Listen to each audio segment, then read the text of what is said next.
Assalamualaikum warahmatullahi wabarakatuh. Apa kabar hari ini?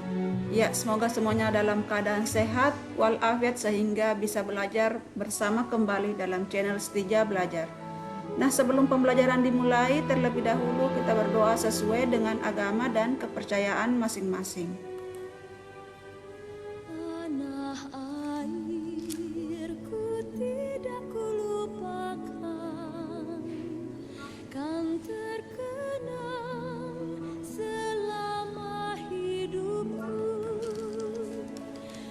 Ya, Alhamdulillah pada hari ini kita memasuki materi peristiwa dalam kehidupan tema 7, subtema 3 peristiwa mengisi kemerdekaan, pembelajaran 2. Namun sebelum memasuki materinya, terlebih dahulu kita melihat apa tujuan pembelajaran yang akan dicapai pada hari ini. Nah, setelah kalian mempelajari materinya, diharapkan yang pertama, dapat mengidentifikasi peran pelajar dalam mengisi kemerdekaan dengan penuh tanggung jawab.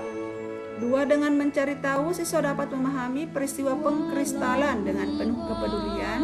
3. Dengan melakukan percobaan, siswa dapat menganalisis peristiwa pengkristalan dengan penuh tanggung jawab.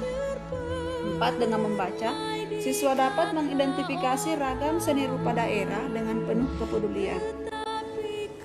Nah, mari kita bersama-sama membaca materinya ya.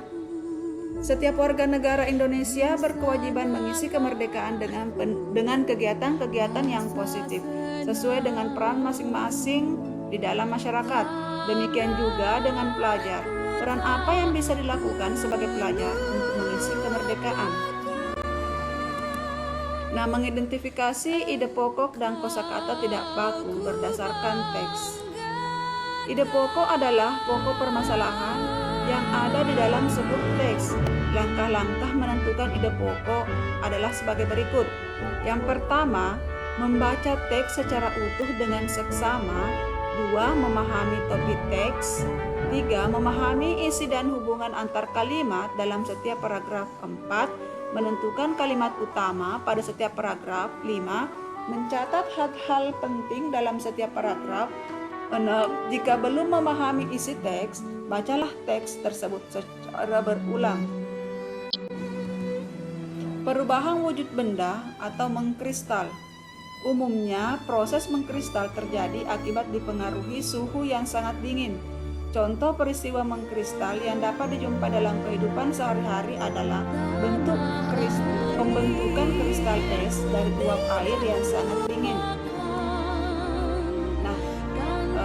Apakah kalian tahu ini gambar apa? Ya, jadi ini adalah salju. Nah, dari salju ini membentuk kristal X jadi bentuknya ya, kristal X. Jadi inilah yang dimaksud dengan perubahan wujud benda mengkristal. Itu dipengaruhi oleh suhu yang sangat dingin. Pernahkah kalian melihat peristiwa dalam kehidupan sekitar yang bisa membentuk proses mengkristal? Karya seni rupa daerah. Jenis-jenis karya seni rupa yang ada di setiap daerah adalah sebagai berikut. Jadi seni lukis daerah umumnya menggambar objek-objek berupa pemandangan alam, manusia, hewan, tumbuhan dengan nilai-nilai budaya yang ada di daerah setempat. Misalnya seni lukis kemasan dari Bali. Nah, ini contohnya seni lukis daerah. Masih banyak contoh-contoh lain yang kalian dapati dalam kehidupan sehari-hari tentang seni lukis. Nah, seni patung daerah yaitu karya seni dengan bentuk 3 dimensi menyerupai manusia, binatang, dan benda-benda, baik terbuat dari benda keras ataupun lunak, misalnya patung barong dari Bali. Jadi ingat bahwa seni patung itu termasuk karya 3 dimensi. Artinya bisa dipegang ya. Seni kriya atau seni kerajinan yaitu seni dalam membuat benda-benda yang dapat dimanfaatkan dalam kehidupan sehari-hari. Misalnya seni tekstil. Contoh kain tenun, batik, dan songket. Seni anyam atau rotan, dan seni ukir. Nah, ini contohnya.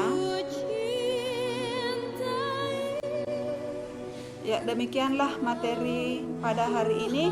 Semoga materinya bisa dipahami dengan baik. Ingat untuk menjaga kesehatan, gunakan masker jika keluar dari rumah, dan rajin-rajinlah mencuci tangan. Demikian, Assalamualaikum warahmatullahi wabarakatuh.